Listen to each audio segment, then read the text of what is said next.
And we are back, and we are looking at how the Pokemon games have progressed in 25 years. So, like, we talked a lot about the core concepts that they had, but they've obviously added a lot of different things and put a lot of new mechanics and built on the foundation that they have. Across 8 generations of games, you would hope that they have evolved somehow. You would hope so. And again, as you can kind of pick up with the tone, that Pokemon has played it very safe. There's a lot of things where it's lots of half steps where we're like, I wish that they just pushed it further. They were kind of bold in the beginning. They were. Yeah. And like, let's dive straight into that. Yeah, let's go straight into it. Genders came about in Generation 2. Yeah. Technically, we did have a gendered Pokemon in Generation 1. Yeah, with the Nidorans. But it had a separate Pokedex entry, so they were actually different numbers. And it was a sort of branch evolution, but because there were different evolution lines, it wasn't quite. To the point where, funnily enough, did you know that when breeding Nidorans, you can only breed the Nidoran female? Oh, really? Yeah, you can't breed the Nidorina or the Nidoqueen. Oh, okay. So it can't evolve. Yeah. What? Yeah. I don't know. Pokemon's weird, man. I quite like the idea of the genders because that was introduced in the second generation. Yes. Pokemon, for whatever reason, has I say for whatever reason. You'd be able to tell me the reason. Has an enormous female fan base. Truth be told, I don't know that I can tell you the reason. I don't want to assume things for a whole gender. I know. Well, you don't want to make an assumption for 51% of the world population, or I really shouldn't, but I'm going to take a shot. We're going to do it anyway. Yeah, let's lose half of our potential listener base right now, shall we? Yeah. The opinions expressed in the following 10 seconds do not reflect the opinions of the creators, even though the creators are the ones that are saying them. There's a lot of cute. There's so much cute. I think in the later games they really marketed towards it. They lent into it more because they introduced contests and all these just fluff. I don't think that, don't get me wrong, I think that was the intention with the contests, but I don't think the contests are what appeals to anyone in the fan base for the most part. Agreed. Male or female, I don't think anyone comes to a Pokemon game to play the contests. Yes. Weirdly enough, I think if they release the contests as a mobile game, I might play it. Yeah, that's true. Separately. If you tied it into Pokemon Home as well to mean you could pull your stuff over from the main games to play a contest and then pull it back to Pokemon Home, I'd probably do it. You're giving them all these good ideas, don't you? They're gonna... how are they going to monetize that? I'm not going to give them more ideas. Yeah, the idea is how are they going to monetize that? They don't know how they're going to make money. Yeah. I thought that was interesting because again, it kind of it gives the Pokemon more definition because you can. The big thing that they did when they first introduced genders was gender differences. Not every Pokemon had a gender difference, but like Pikachu with the tail. That actually didn't come about straight away. Oh, that was later on, wasn't it? Yeah, I don't think that was there until Gen 6. The visual distinctions. Because was it true with the genders? Typically, the male, the attack would be higher, and the female, the defense would be higher. Stats are completely the same. Oh, that was a placebo. That was the internet being its usual sexist. I got placebo pilled hard from that one, man. I've believed that for many years. Yeah, no, that is just the internet being its usual vile, sexist. Gender differences for stats didn't happen at all. If there were any stat differences, it was related to a different mechanic, which I actually don't think was introduced until Gen 3, but I might be wrong there. So we'll just keep going with the order that we've got anyway. Genders for the most part visual distinctions for some Pokemon, not all. And then for the other new mechanic that they introduced in Gen 2, which was breeding. Yeah. Which was a really cool idea. I love the idea of I've got these two Pokemon, they're going to be a mummy and a daddy and make a little baby Pokemon. I think that's so cool. And we're not going to in any way describe how that happens. Yeah. And the Pokemon games have tried to avoid that for They're a gonna long, dance around long it. time. They say, "Oh, an egg has appeared." Yeah. How this happened. Yeah, and you have NPCs comment on, I have no idea how it got there, but It's magic. it's there. It's so it's good. like, you are a 90-year-old grandmother. You know exactly how it got there. I hope that you know. Yeah.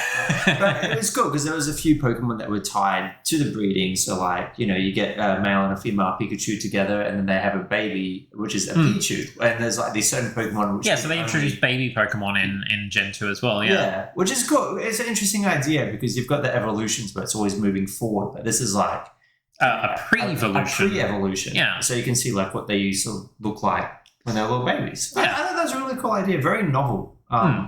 And even just like back on the gender thing, like if you're out there and you run into a Pikachu in the wild and you beat it, you run into another Pikachu in the wild, you just think, oh, it's just Pikachus. But let's say the first one is a male and the second one is a female.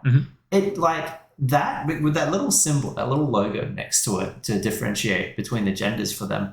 It just makes it more real and more lived in for me. Yeah, It's just like, that's exactly it. These are different. This isn't just these are the Pikachu sprites. It's like, oh no, that's a different Pikachu to the one that I just fought. Yeah. Like, I don't know. Again, it's just the world building for me. That said, these are very well-read 10-year-olds in this game. I have a cat. He's literally right next to me. If the adoption agency that I got him through had not told me what gender he was when I got him, I could not tell you that he's a boy. Yeah, that's it. I mean, a good old bug catcher Larry comes in with his shorts that are very comfortable, and you're just like, oh, yeah, actually, I could spot a 50-yard. Yeah, that's a male one, right? Yeah. That's a male cocooner, which is literally wrapped in a cocoon. Have you ever seen? But I know. Have you ever seen a cicada show and said, "Yeah, I can tell the gender"? Probably not. Probably not. So these are very well-read children. The education system in Kanto and Johto is, quite good. Yeah. And just, and not to sit on this for too long, but I do love how there's some Pokemon that are just genderless, like Magnemite, because it's like, that's a robot. Who knows? Yeah, it's like, this thing is built. Yeah, I'm like, that's a chunk of metal. Like, I ain't. I'm not going to assume gender. And it's some slightly separate from it, but the mythicals and legendaries that are introduced are also genderless. Yeah. That is primarily a mechanic to stop people from breeding them. Yeah, otherwise, otherwise it's become a bit of a mess. Yeah. So this is actually, I didn't put this in the list, but we mentioned it briefly before. This is the first time that they introduced version exclusives, but not really. For Gen 2. So the difference between the two Gen 2 games, Silver and Gold, for the legendaries, I should clarify. So you have Poho and Lugia, right? You could still get both in both games.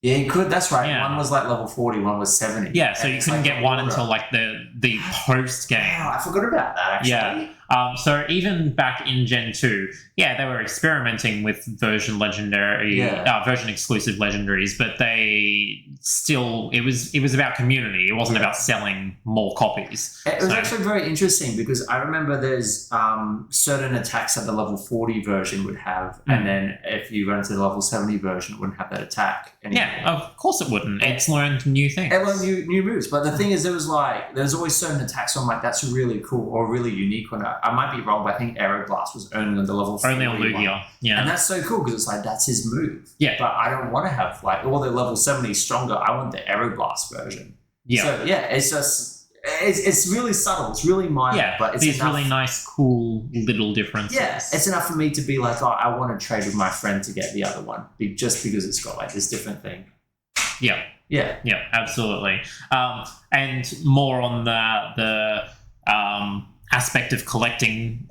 Gen 2 introduced another thing to collect out of the now 251 Pokemon that they had. There was now unique color variants for every single Pokemon. This was weird. Yeah. I feel like this was really weird, and I still kind of feel like it's kind of strange. Like when we talk about the mission statement of Pokemon, it's like, I don't know. It seems odd. It seems kind of.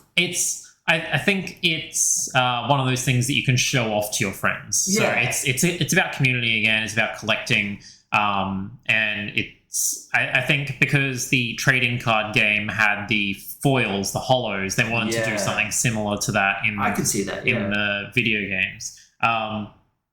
It was not a big change for most things. The way shinies worked in the gold and silver generation was that they shifted the palette by one space. So it looked almost the exact same. For a lot of them. For some of them, it looked like really different, and they've kept that coloring going on for those older ones. Yeah. So, for example, Dratini in the original games, blue, and shiny is pink, right? And they've kept that. Pink was for some reason one palette shift away from blue. Pikachu is yellow and then slightly orange. Yeah, Gyarados is like the most famous one because like normal Gyarados is blue, but then the shiny one is red, and they even tied that into the game. Yeah, it's a major plot point of the story when they introduced the shinies in Gen 2. Yeah. So it's another cool little aspect. It's really random, but if anything, it really fueled on like the playground discussion. Like I feel like Pokemon was like really, really great for that. Like you go to school again, we're like 10 years old. Yeah, and it was like the internet didn't exist. Yeah, not as it is now. Infancy. It wasn't easily accessible. So it was rumors. Yeah, so you can be like, oh, dude, I caught this Pokemon. It's a different color. And it's got sparkles next to it, and then we'd beat up that kid because he's a liar. Yeah, sure. Because my uncle works at Nintendo. Yeah, my uncle works at Nintendo. That's the classic. Yeah, so that was a weird one. That was a really strange. Yeah, I don't know. I find that one odd. But something that was more sensible was introducing 2 more types. Actually, more than 2 overall. But no, I think they only added 2 in this generation. In Gen 2, they added Dark and Steel, and I think Dark was interesting. Like it kind of weird from a typing perspective, but Steel made a whole lot of sense. But a lot of it was just to balance the game. It really was. So what we mentioned earlier on was that Psychic type had literally no weaknesses in the first generation. They changed that for Generation 2. So I don't know that they changed all of this in Gen 2. I can't remember the specifics of it. Yeah. But the end game of it is that Gen 2... the end game of it is that Psychic types became weak to Dark types, Bug types, and Ghost types. Yeah. And ironically, whether it's intentional or not, that is the 3 biggest listed fears for people. Yeah. So the Dark, that makes sense. Bugs, and what was the third one already? I've forgotten. Ghosts. So the supernatural. Yeah. That's kind of cool. The mind is afraid of these things, so it's weak to these things. Sometimes the typing weakness and strengths like really get it. Like sometimes it's really good, and so other times it's like, why is electric weak, bad against grass? I've never understood stuff like that. I mean, what does electricity do to grass? I don't know nothing either. What's it do to fire? I don't know. Like it's just yeah. Some of it's just balancing, but yeah, it was cool because it meant that they could like lean into like these new types and kind of just shift the typing of some of the older ones. Like Magnemite is now, instead of just being a pure electric type, it is now steel as well. Which is really cool. So and then they added new evolutions for some older Pokemon as well. Onyx to Steelix. Yes, Scyther to Scizor. Yeah, Scizor was sick, man. Scizor was so good. It was so coveted. Yeah. He was one of my favorites, man. He was cool. Everyone wanted Scizor. It made sense. And later on they added just Fairy. Did they add any others? I feel like Fairy is the last type. So they added the Fairy type, which is but that is way down the road. Yeah, that's many generations later on. And again, it kind of felt like that was just to balance the game again. Oh, absolutely. A little bit making dragon types a bit more sensible. But dragons were literally only weak to ice before that change. So it's really like kind of surprising that in 25 years they've only added 3 types when there was 15 to start with. You kind of expect more, but I don't know. 18 types is kind of ridiculous. It is kind of like big, right? Yeah, when you look at the matchup charts and try to remember this is Paper Rock, like most of the time, obviously there's a few exceptions, is they're usually strong against 3 and weak against 3. It's It's a bit wonky. Yeah. Now, especially Electric with type is- especially with steel. yeah. Electric type is literally and has always only been weak to ground. Yeah. It doesn't have like resistances. Yeah. Really? It doesn't, does it? Yeah. Oh, flying type maybe. No. Flying type moves do normal damage to electric type. It's so funny. Like the rules are so inconsistent. I think the balancing goes more like it goes deeper than that. Yeah. They've done some cool things, especially recently as well, where grass types don't get affected by powder moves. Yeah, that's right. That's right. So sleep powder, poison powder, any of that sort of stuff, they just do not get affected by it. And there's some really wild stuff, like you could use defense curl and then use rollout and make rollout stronger. It's I forgot about that. Like these really, really niche things. And I guess this kind of ties into what we were saying before about the combat style, how it's like quite basic. So, but there's a lot of depth to it. Yeah, when there's like those little changes, you have enough of those little changes, it can like make quite a big thing. Actually, another thing that added into the combat was the addition of held items. You could send Pokemon into battle holding a certain item. Yeah, and they did this with berries. All the time in the with second berries. generation. Yeah, So they usually just like, healed a bit of health, or like, if you fell asleep, the Pokemon uses the berry straight away and wakes up and stuff like that. Yeah, that sort of thing. So there were a few other items. It's the list has really grown over the last couple of generations. But yeah, that was one of those things where they're just like, let's add some depth to this by having another way that people can customize how they play with that Pokemon. There's some. I think held items are probably the biggest game changer in terms of strategy for actual competitive viable play. Across like all of the generations. Yeah, I think that like if you see what the meta is for the battling, like everyone is holding an item. Like it's you can't go into a battle without an item. If you're going into a battle without any items at all, you're not going to get anywhere. Yeah, and I think it's a really good example of like just game design in general, where you have a system and you just add one more system onto it. It doesn't have to be a big one, but you just add one more and it just layers everything and affects everything. Yeah, and like, you've only added holding items. Yeah, but then what do each of those items do? Yeah, but again, you've only added holding items to these 7 systems that already exist. Yes. So now you've got 8 systems, and now they're all talking to each other even more. Yeah, it's really beautiful. In terms of like the earlier stuff that we had for the first games, I don't think they really changed much else, right? Like, so we added types. Obviously, there's 100 new Pokemon. Yeah. They've dabbled a little bit in the exclusivity of legendaries, but not like wholeheartedly. No. Roaming legendaries, actually. I didn't have this on the list. Dogs.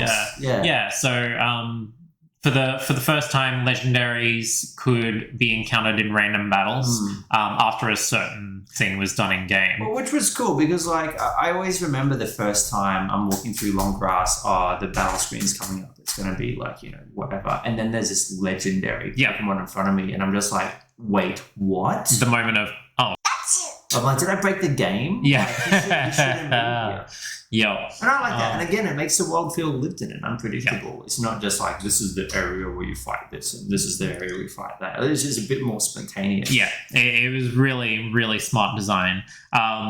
The fact that you could, like, after you'd seen them the first time, follow them around because they appeared on your map after that. Yeah, imagine if it was literally random stuff. But they didn't add a ton of game-changing things in the second generation. I think the HMs didn't even change. They got up to 7. So, really Waterfall and Whirlpool. Yeah. But a lot of it was refinement and just like really basic stuff, like being able to see how much experience you have, just easier. And just like, there's just a lot of... The experience share got changed to a held item because it was a key item in the first one. And that makes more sense. Yeah. God, I wish it was a held item still. Yeah. And I feel like some of the future generations really like doubled down on trying to add to the battle system. Yeah. So like we've got so which generation was the attack and defense split? So third generation was where that came in. So there's a lot of different things that happen on this third generation. So let's like go through some of them here. Yeah. So first of all, the special stat that we were talking about before, it got done away with entirely. Yeah. Because it was so nonsense. Like it used to be special was like there were like 7 or 8 types and they were special and the other ones were attack. And which ones were they? I don't know. Yeah, it doesn't really tell you. I couldn't even tell you what the special stat actually did because type like moves weren't divided into special and physical attacks back then either. So was it your special defense only? And if it was special defense, what was it especially defending against? And I just genuinely have no idea still. It was a weird decision. It was just there. It was really just there. But what they did with splitting it up was make attack and special attack and defense and special defense. And they split how your moves operated as to be special or physical.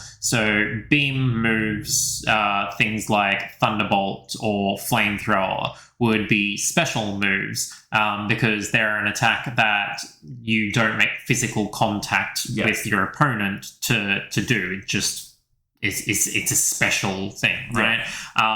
Then moves like Flame Wheel, which was introduced in Generation 2. Yeah, or Fire Punch. Fire Punch, yeah, that's actually a good one. Or Ice Fang. Yeah. Things like that. They would be physical moves. So even though they were still typed, they were then separated again to be either special or physical attacks. And that makes sense because a lot of the time the animation that comes up like informs you fairly well if you're going to be like physically hitting them or not. It's absolutely. I remember legitimately a rotating fist and then flames coming out as the sprite. Yeah, I remember that one as well. and it's really cool because, you know, it adds that layer of strategy if you want it there because there was a few Pokemon, let's say like the psychic type of Pokemon, quite often they have really strong special defense, but their normal defense was really weak. Yeah, so and that means you can target that. Yeah, you can target that. So if you've got a Pokemon that has a good mix of moves, you can do the more physical ones and you're going to do more damage. And just stuff like that. I thought was cool. And it kind of like, a lot of the time it tied into the visual design. So like, you know, you can have some Pokemon that look big and bulky and you can make all those stats really high and then make their speed really low or like vice versa. And it gave them opportunity to really experiment with designs, I think, as well. This is one of those times where I think the gameplay that they had come up with affected design later on down the road. Because psychic types, like you said, tended to be special defense and like these wiry sort of characters who were strong in the mind, they then came away going, well, what if we made a psychic strong defense character? What does that look like? Yeah, like how do we make that happen? And it gets believable. Like it's really cool some of the stuff that they have come up with since then because of that. I think it's one of the few times where you see game design really informing visual design as well. So rather than the other way around. Yeah, and it's really great when that happens. Yeah, and sometimes it's like, again, with like game design, if you put restrictions on yourself and challenge yourself in a way that you wouldn't be challenged like naturally, like you put that self-imposed challenge on yourself, it comes out with really creative outcomes. And in fact, we're going to talk a bit more about self-imposed challenges later on. But we'll keep on moving through these. Softly. We'll keep on moving through these. So a lot of these are like very...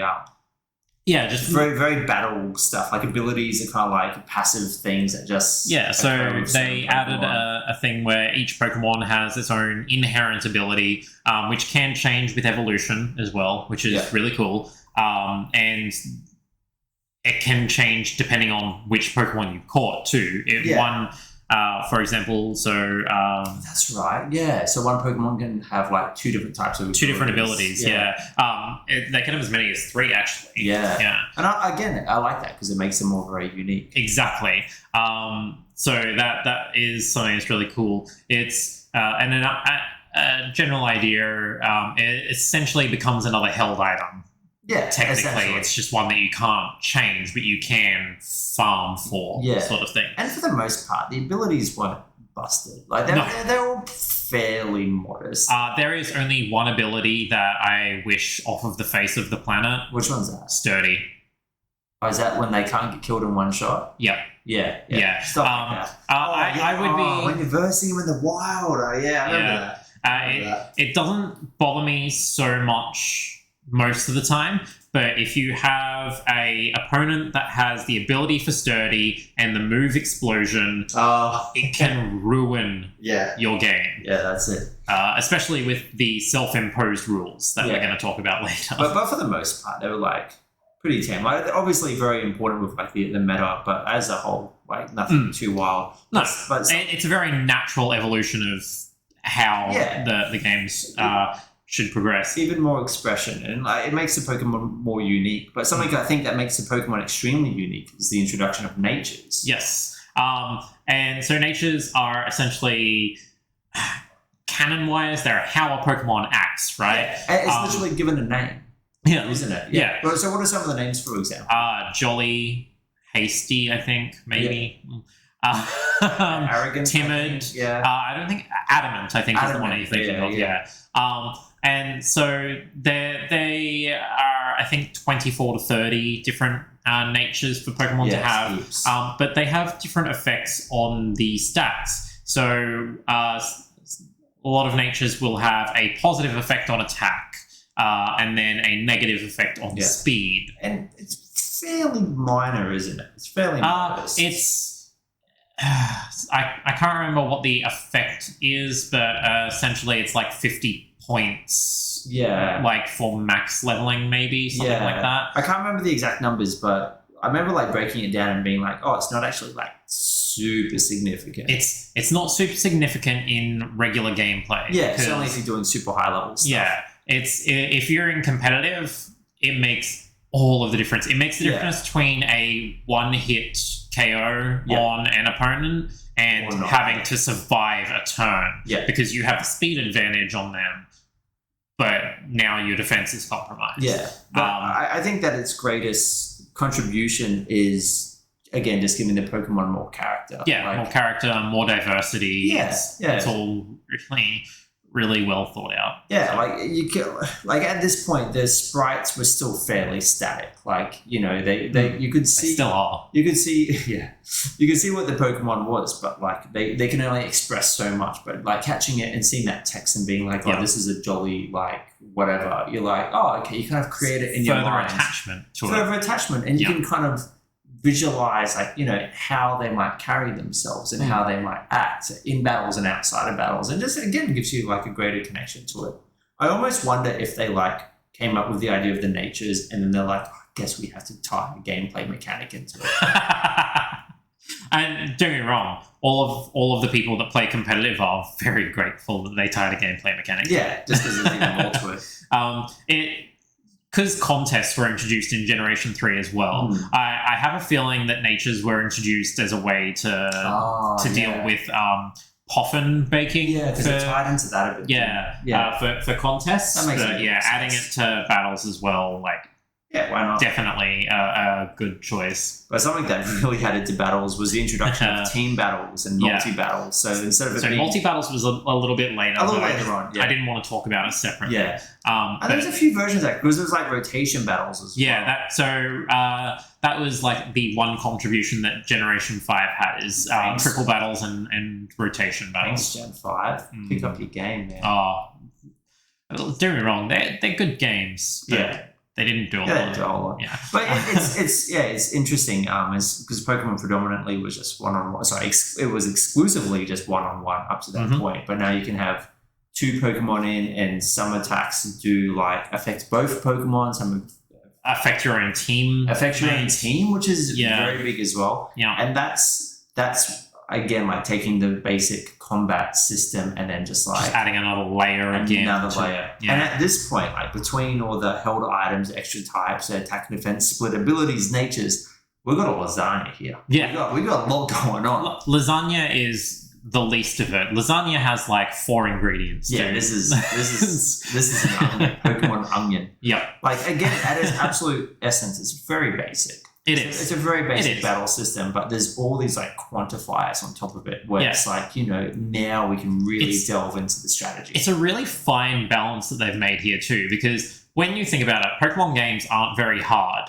When you're playing through the whole game, the story part of the game, these are kids that have been playing through this. Yeah. Like, we were kids. We grew up, yes, but they still want kids, new generations playing these. So they want kids to be able to get through it without much of an effort exerted, I want to say. Yeah. And so, the fact that they've been able to walk this tightrope of viable competitive play with a huge amount of complexity while also allowing people that are just learning to read to be able to play these games and get through them it's such a balancing act. It's astounding. Like I strive for that level of like mechanical forethought. Oh, it's incredible. And unfortunately, you'll never, because there's going to be people that will be like hardcore one way or another on either side, and they'll always say, I feel like it's not enough for me. But not everything is for you, sir. But not everything is for you. Like some things are going to be like a big mix. Like I was playing Smash Brothers competitively for many years, and Smash Brothers is not designed as a competitive game. It's straight up not. Like it's hard. Its mission is like 4-player items on crazy stages. But it's a party game. It's a party game, and over time they added aspects for the more competitive group. But yeah, it's about finding that balance. It's like, how can we make a game that's good for this party, good for that party, good for this party, good for that party. And I don't want to like throw shade on the Smash community, especially seeing as I know that it's like a thing that you're so heavily involved in. Don't worry, they will throw shade on themselves. They are definitely one of the most self-destructive FGC communities I've seen. Yeah, but this type of shade is given the things that have come out about the competitive Smash community over the last few years. Stories, and I'm not saying this happens literally everywhere at every level. I'm just saying there are instances of this, and it's probably in the Pokemon community too, instances of grooming and these really uncomfortable topics. I don't want Pokemon to cater to the hardcore players. The moment it starts doing that is the moment when those predators start feeling comfortable in this zone, if you know what I mean.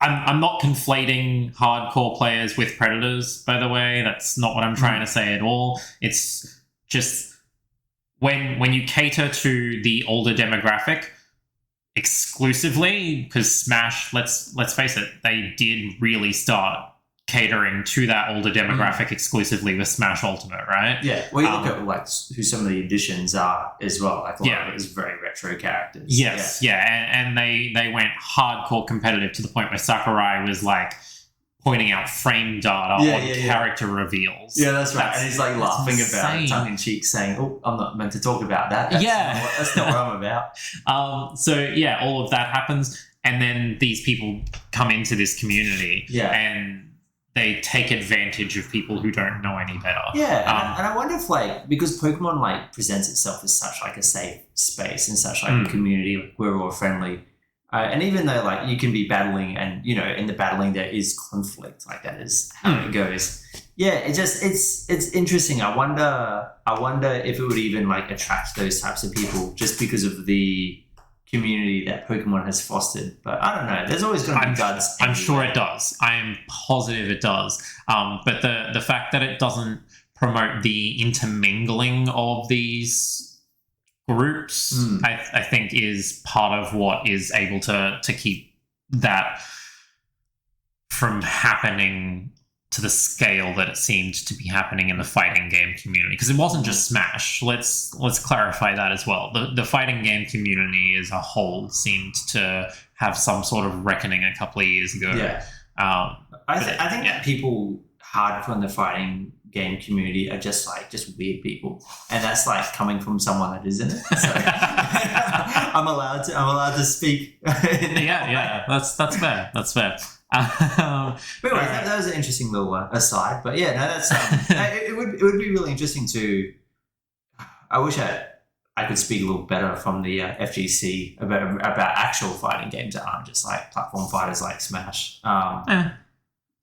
Actual fighting games are overrated. Yeah, they are. I don't know. I just say that because I always get my butt kicked in Tekken. Yeah, look, you get your butt kicked by me in Tekken, and I get my butt kicked by literally anyone who has any idea what they're doing. The cycle of life. Yeah. At the very least, you're like good at Smash Brothers. I'm just average at best at Tekken. All right.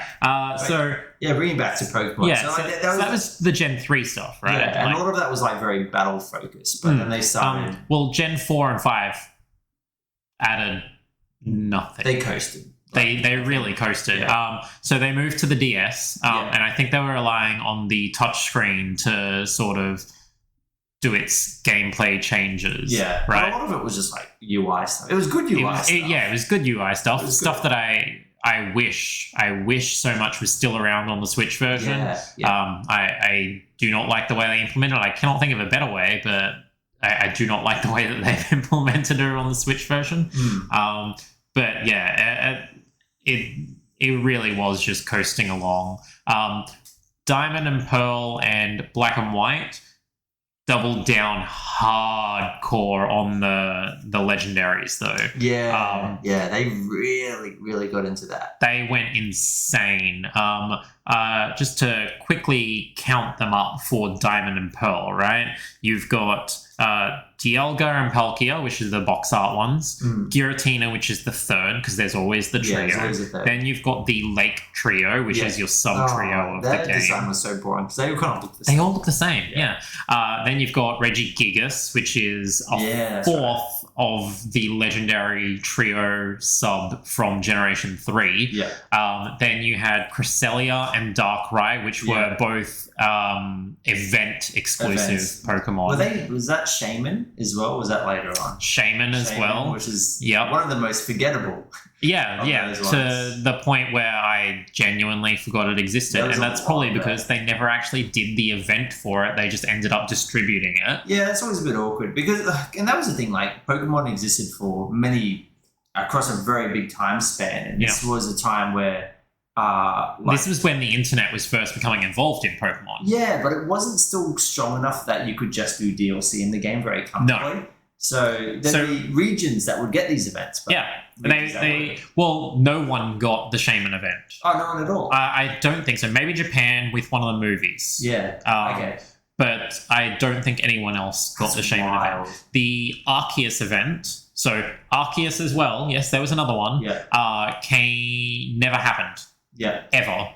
They did some distribution for Arceus. They gave away level 100 Arceus. Yeah, they just gave away the Pokemon, but not the event. But the event never happened. But people have looked into the code and found ways to trigger the event. Yeah, so I can't remember exactly what happens, but you end up you get a flute given to you as part of the DLC, the distribution for it. And you would have to play the flute at the top of Spear Pillar where you fight the legendary earlier in the game, and it would create a literal stairway of light to heaven where you go fight Pokemon God. How sick does that sound? And that's the one that they don't do. Yeah, I know, right? That is the most JRPG thing I've ever heard. Yeah. And it might be why they decided to not do it. Yeah, they said, this is a bit too much. Yeah, they're like, this is a kid's game. Can we fight God? Yeah, I don't know. It's a bit Probably not. Should we have put God in this game as a Pokemon? I'm not sure. I don't know. Let's just give them the devil instead and make that platinum. That's very Japanese. And then there's also Manaphy as well, who's a mythical Pokemon, who you could only get by playing one of the spin-off games and then transferring its egg from there to the main game. And that could be breeded for its youngling Jeez Theon, Louise. which could not evolve into Manaphy. So they got very excited. So you could see where their priorities were for these generations. It was about spinning off as much money as possible. It was absolutely insane. This is where the innovation went in Gen 4 and 5, is figuring out how to do events and then deciding to not do them. And again, like those ones just sold like crazy. Like they all sold like crazy, but they just sold like crazy. So like, I don't know, it's hard for us to say that they made the wrong choice because the numbers. They learned a lesson, that's for sure. But going back onto the evolutions of the systems, talking about the HMs, they kind of tweaked how the HMs work. So come Generation 6, we still had hidden moves, but they were no longer used to gate progress anywhere. They just used in-game story events to stop you from going anywhere. Really lame excuses for them, like there's a blackout on this half of the city, you can't go over here. But I remember one of them was literally like, there was a group of people standing there and they're like, oh, you can't walk through here. Oh, I'm just standing here. I'm not sure why. Like they just, they gave up. It was just so tongue in cheek. That one, I'm just like, okay, I'll pay that one because you get to do this once. Yeah, you know what you're doing, but you just once. It's beautiful. But yeah, HMs were still around. They were mostly used for finding secret items off the beaten path at that point, which honestly I was okay with. That's a good way to do it, because that way you don't require to have the HM slave. Yeah, and even if you do, like, you don't have to have them on you all the time. You just make your way through to the next city, take notes quickly on what things you'd passed that could be used, and then go back over that path and use the slave after you'd already taken on all the trainers and made the path safe, right? Yeah. And there was a few, I think in X and Y and stuff, they had like sections where you would just ride the Pokemon. So there'd be like a section where you ride on top of a Rhydon or something to get across like a really blocky thing, or I don't know. There was like small sections, and it was again to kind of replace HMs. Was that in X and Y? Was that the snowy part? Did you have to push through on a Mamoswine or something stuff like that? Yeah. And again, I like that because it's incorporating Pokemon into the overworld in new creative ways. Yeah, I forgot about that actually. So that was probably the experimentation for what they would end up doing in Sun and Moon in terms of replacing HMs. So by the time Sun and Moon came out, we've skipped a mechanic in Gen 6. Don't worry, we're getting back to it. We're just talking about the HMs right now. The HMs were completely gone. They made them entirely superfluous. Instead, you had a sort of Pokemon taxi service. Yeah, that's right. You literally just ride them and stuff. Yeah. Which looks cool. And like, I don't know, you think about the spectacle. Like, again, as a kid, it's just like, oh, I'd love to ride this like big ass Pokemon. You say it looks cool, but then there's the one where a Machamp literally cradles you in its arms while it punches rocks. Hell yeah. That it just looks like you're a child baby. Yeah, it sounds like a dream come true. Just remember, Machamp's not wearing underwear. Yeah, that's its right. skin. Its skin is part of it. Yeah, that's not clothing. It's part of who it is. Gross. Because like HMs, like especially by this point, were a riddle that they were trying to solve. It's kind of like they kind of still are in a way. So what in Sword and Shield, what does it look like with HMs? Are they back? Are they? So they just got rid of them entirely. Yeah. So they're still gone. Yeah, they're still gone.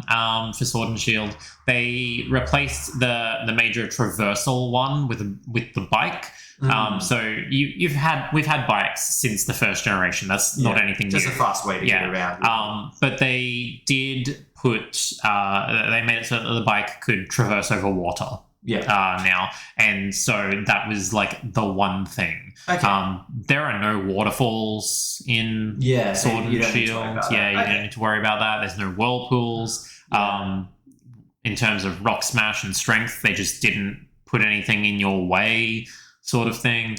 They gated your progress entirely by your badges, by like literal officials for the gym challenge stopping you from going anywhere if you didn't have the required prerequisite number of badges, which just makes no sense. It's a bit soft, yeah. Yeah. It's a bit soft, but I don't know, I guess it's different. Yeah, I'm looking at the HM problem, and I'm trying to think of it with a solution, but I really can't think of anything that's great, because I love the idea of being able to have Pokemon that interacts in the world, but like... I like the X and Y way of doing it. I was fine with it not gating your progress with HMs. You're not required to have a HM usable at all. It's literally just, this is what gets you to secret areas for cool...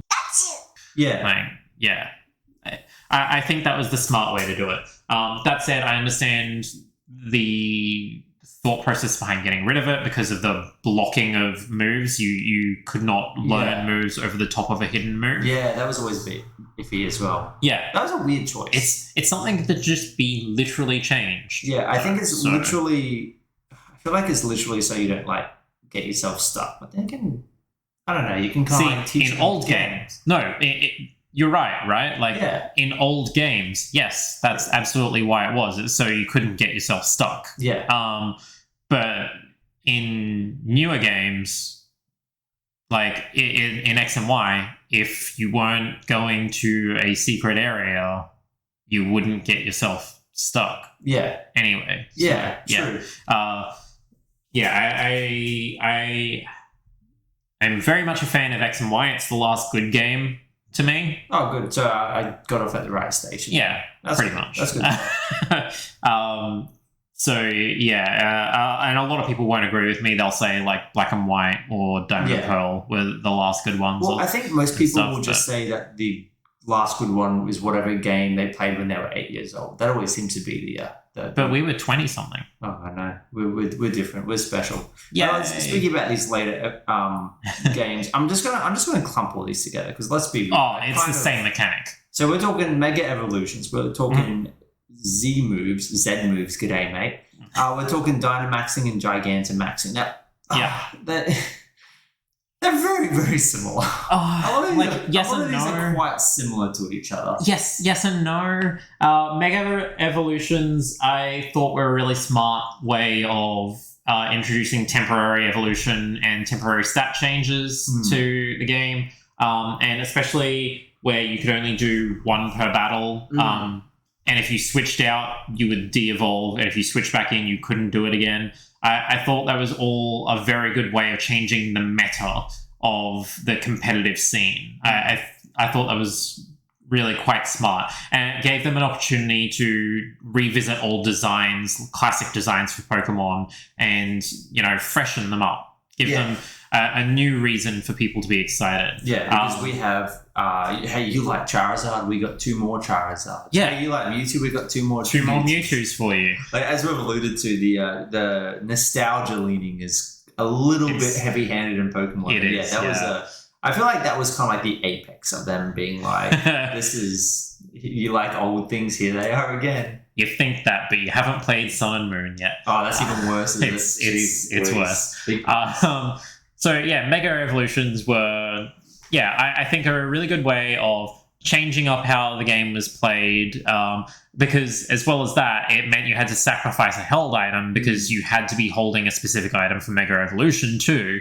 It meant that there was a fair bit more to consider in how you played competitively. You and I both got involved in, not in the competitive scene, but in like building a proper viable competitive team. Well, we were in the greater scene, but we found like a group of us. Of like-minded, somewhat lazy people. Yeah, so we didn't enter the great world out there of the proper competitive scene, but like we created a scene and we were part of the scene. Like Mega Evolution added to that. It did.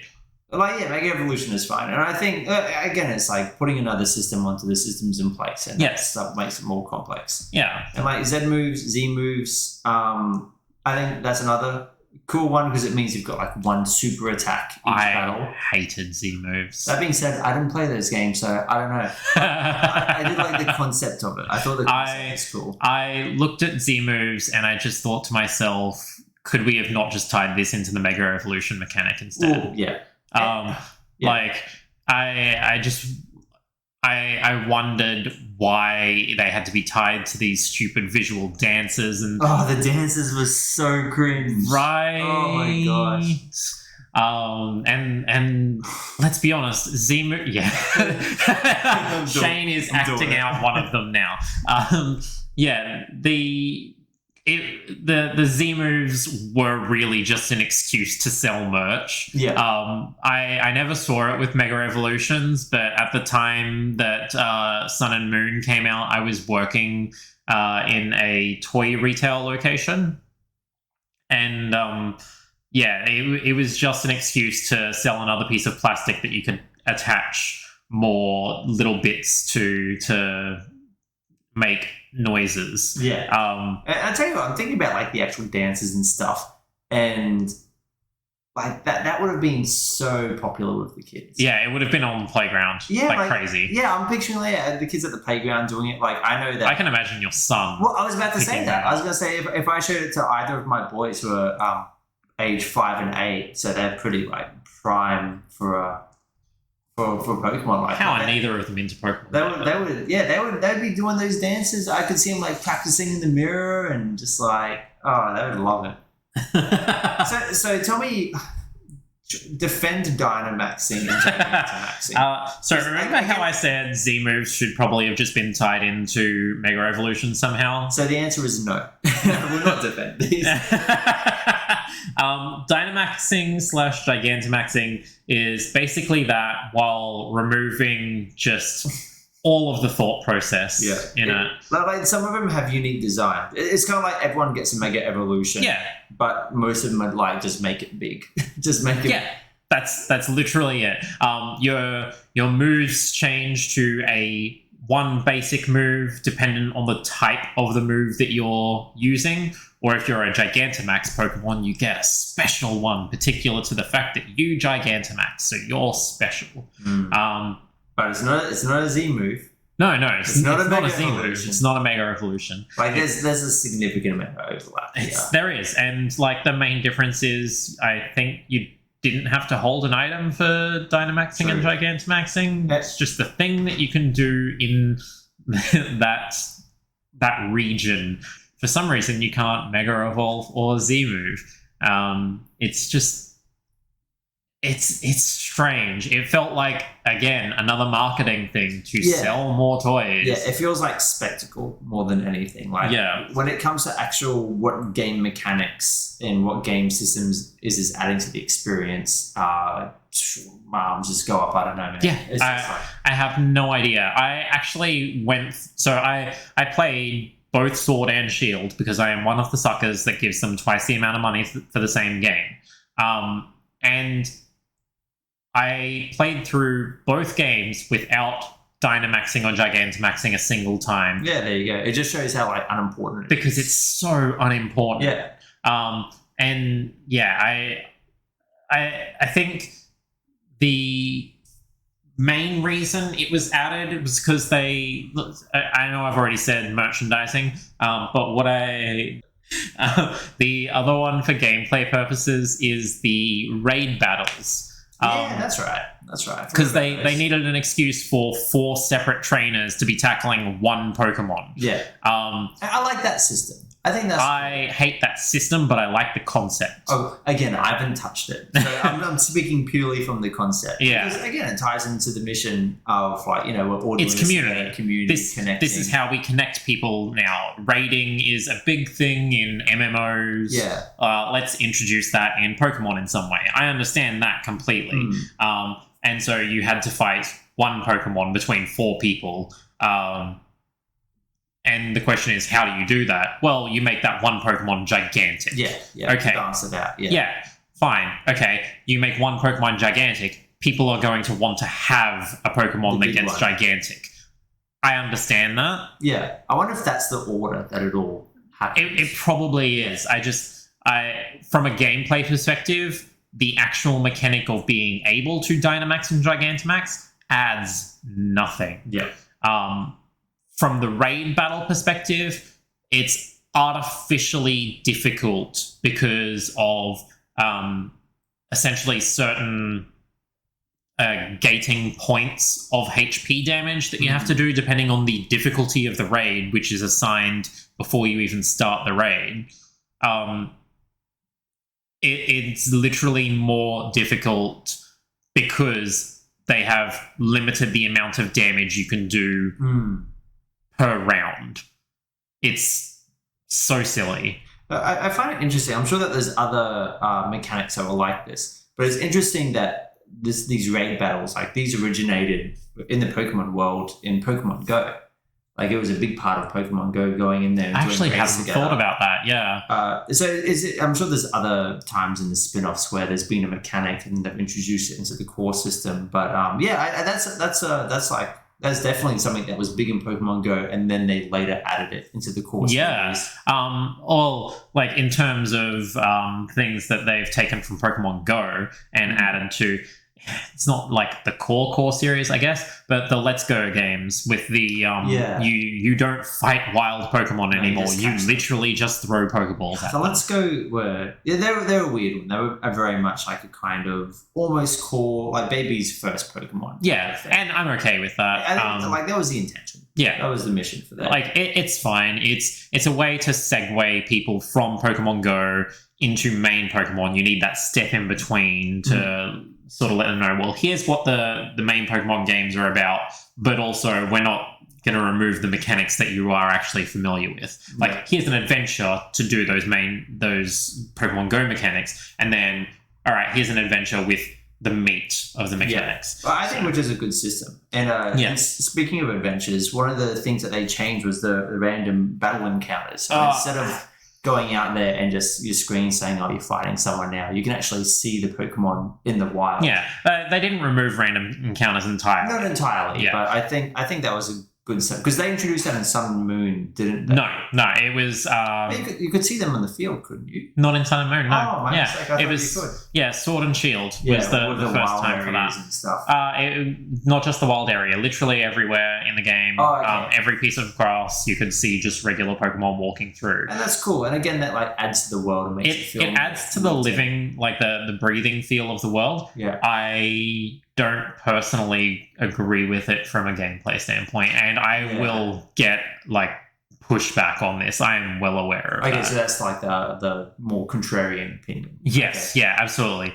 Most people are not like me. Most people prefer not having to suffer through 30 random battles to find the one Pokemon that they were looking for. Yeah, the grind. Yeah. I found the Pokemon wandering around actually more intrusive in two ways. Number one, they're in the way.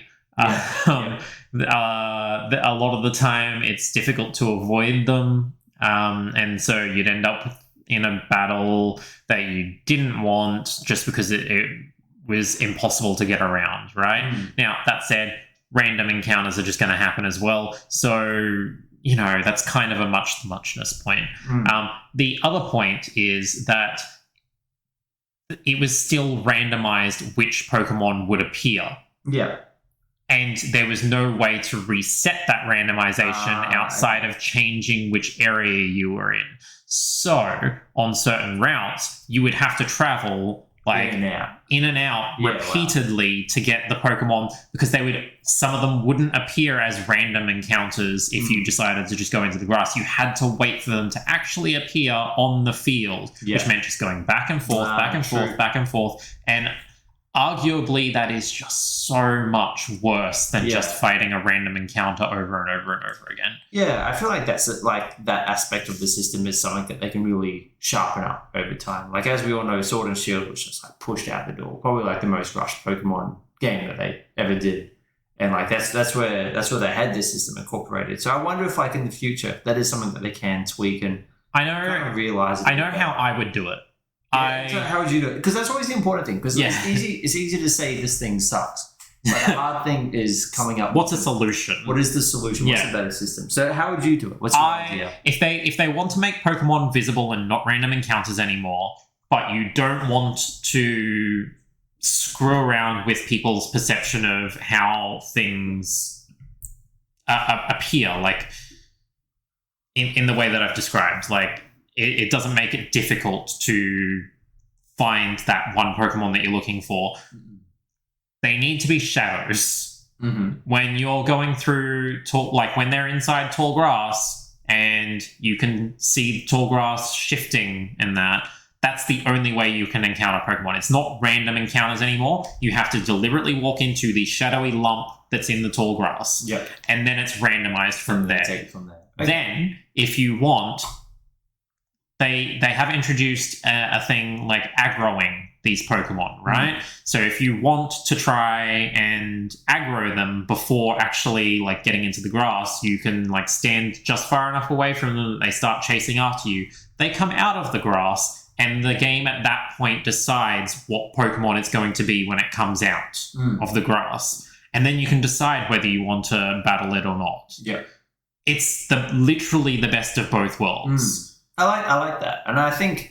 And it still creates that lived-in feel. You've got Pokemon that you can't quite see in the grass, but you've also got Pokemon that are wandering around outside of the grass because you've aggroed them out. And I almost wonder if it would be worth having like a toggle in the settings, like one of these things. I'm thinking about like Bravely Default, how you can literally change the rate of... Turn off battles entirely. You can turn off battles, you can like increase battles and everything. Like, you know, there's always a way that a game should be played. Like, this is the way that the artist intended it. But like giving people options and more accessibility, like that's always the right thing to do. Right?